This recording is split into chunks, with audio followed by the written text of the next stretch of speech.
காசிநாதபுரம் ஊராட்சி ஒன்றிய தொடக்கப்பள்ளியில் ரூபாய் 34.60 லட்சத்தில் புதிய வகுப்பறை கட்டடங்கள் ஆலங்குளம் யூனியன் சேர்மன் திவ்யா மணிகண்டன் திறந்து வைத்தார். தென்காசி மாவட்டம் ஆலங்குளம் ஊராட்சி ஒன்றியம், புதுப்பட்டி ஊராட்சி, காசிநாதபுரம் ஊராட்சி ஒன்றிய தொடக்கப்பள்ளியில் ரூபாய் 34.60 லட்சத்தில் புதிதாக கட்டப்பட்டுள்ள 2 வகுப்பறை கட்டடங்கள் திறப்பு விழா நடைபெற்றது.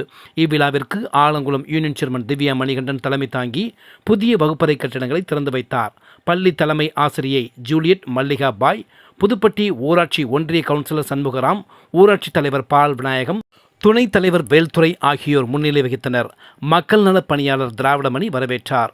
இவ்விழாவில் பள்ளி உதவி ஆசிரியர் லாரன்ஸ் ஞானத்துறை, ஆசிரியைகள் சரஸ்வதி, மேரி மதலின், மரிய பெனிதா மற்றும் ஏசுராஜா, பெற்றோர்கள், கிராம மக்கள், மாணவ மாணவிகள் உட்பட பலர் கலந்து கொண்டனர்.